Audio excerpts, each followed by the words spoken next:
Hey everyone, today I have the Marathon Gsar, which is Government Search and Rescue, for those of you who do not know.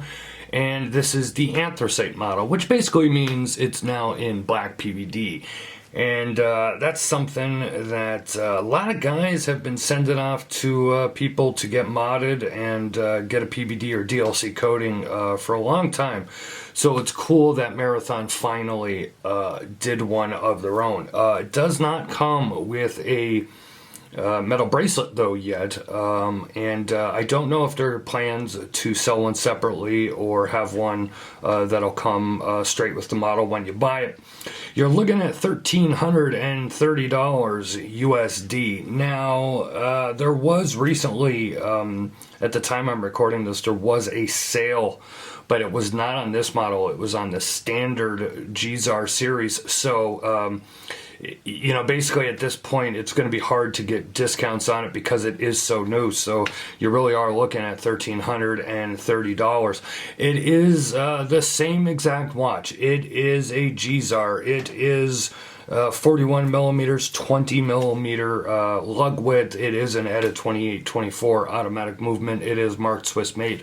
So we're going to go ahead here and I'm going to show you the wrist shot, the loom shot. Of course, this has tritium tubes, and show you the wrist shot. And, you know, this is Don Evans from WatchReport.com. And let's continue on with the rest of the video.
So one of the things I noticed when I started recording this video is the lack of AR coating. Now you could see it peeking in here because you're going to see studio lights and everything. But take a look. I mean, there really is a lack of AR coating on this crystal, in my opinion.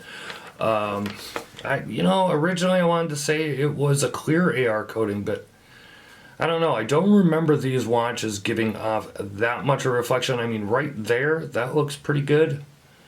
But I mean, when I even went to start this video and I had the watch laying down in a certain position and you couldn't see the dial at all whatsoever, so I had to go ahead and switch the position of it so I could, you know, catch it on video the right way.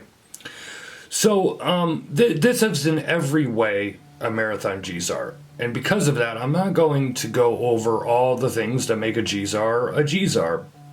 It is the same exact watch, but you're getting it in black PVD now. Now, one of the things I want to talk about is black PVD or DLC. Well, that's a good question.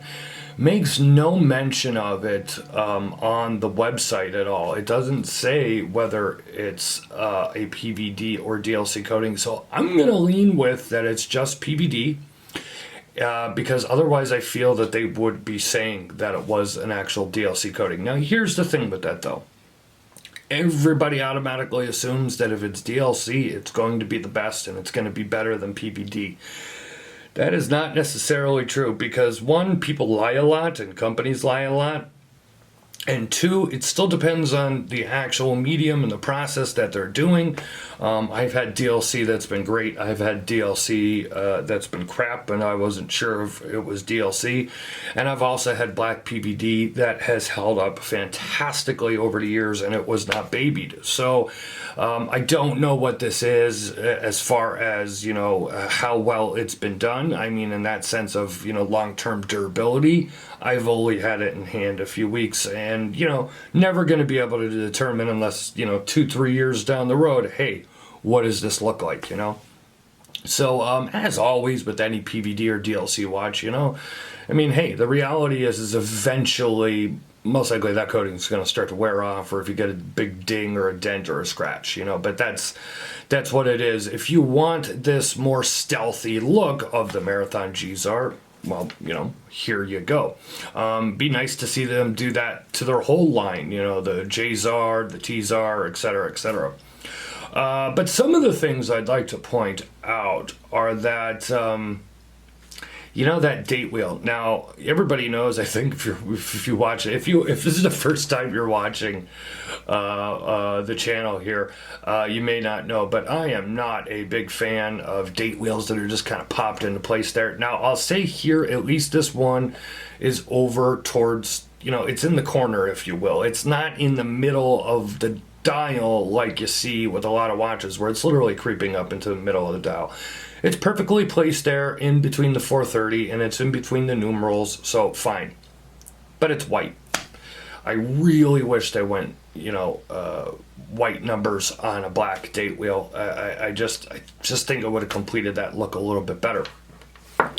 The other thing is that is really noticeable. Of course, it has drilled lugs. It's a Gsar.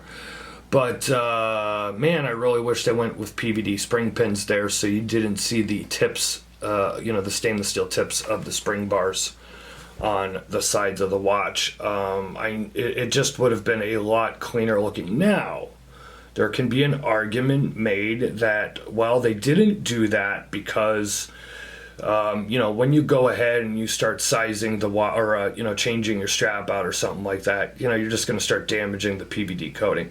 That could be possibly true. Include another pair of spring bars then. Include 2 pairs of spring bars in the box, because it's a $1,330 watch. I'm pretty sure you can get, you know, 1,000 spring bars and include a second pair in the box in case you damage the ones that you have. Now, you can go online yourself and for a couple of bucks get some PVD spring bars if you'd like to, in my opinion, like I'd say, complete that full stealth PVD look. But when you're spending $1,330 for a watch, should you have to? Now, some other things. If, of course, it comes with the same rubber strap that it's always come with from Marathon. Well, I shouldn't say the same. Sometimes they have those ones with like the little textured, I don't even want to call it textured because it's still smooth, but carbon fiber looking pattern, race pattern, whatever. This is just your normal black rubber strap. It's an ETA 2824 movement. It's the Gsar. This watch has been popular for a very, very, very long time. And there's good reasons for that. It's a good looking watch. It's a beefy watch. You know, it's so easy to go ahead and grab a hold of that big bezel. The big crown is so easy to operate and everything like that. You know, this is only 41 millimeters, so it wears great. It's not massive like the Gsar, which is a cool watch in its own right. I like that watch as well. This one, to me, is a little bit more wearable for the majority of the people, and especially if you are going to be, you know, really quote-unquote in the field, you're in the military, and you're going to be running around wearing this watch. Do you really want that big, massive, thick watch, you know, bouncing around on your wrists? Of course, you got the tritium tubes, which glow all the time and everything. So it's a Gsar. It is what it is. Marathon is a good company. They got great customer service and everything. They stand behind their watches. And it's just a darn cool watch. I've always liked them. Here it is now in the black anthracite, $1,330. Is it worth it? I don't know. That would be up to you. I mean, it is quite pricey, but marathon watches usually are. But they do seem to hold up well over time. Time will only tell how well this PVD coating actually holds up. If you want to see more, click the link in the description. It'll take you over to the Marathon Watch website. Leave a like or a comment here on YouTube. If you're not subscribed to our YouTube channel, hey, go ahead, take 1 second, hit that notification bell twice. That way you get all notifications and you never miss another review or upload here from watchreport.com. If you guys have not seen it yet, and I'll have a link clicked in the video here, you can click it on and go over to it. Check out the Talker Panda watch collaboration that we're doing, 50 pieces limited edition. It's a pre-order. Go ahead and click that and go over there or go check it out on watchreport.com. Follow us on social media. We're on Facebook, Twitter, and Instagram. It's been a look at the Marathon Gsar Anthracite. This has been Don Evans for watchreport.com. See you guys on the next video. Thank you very much.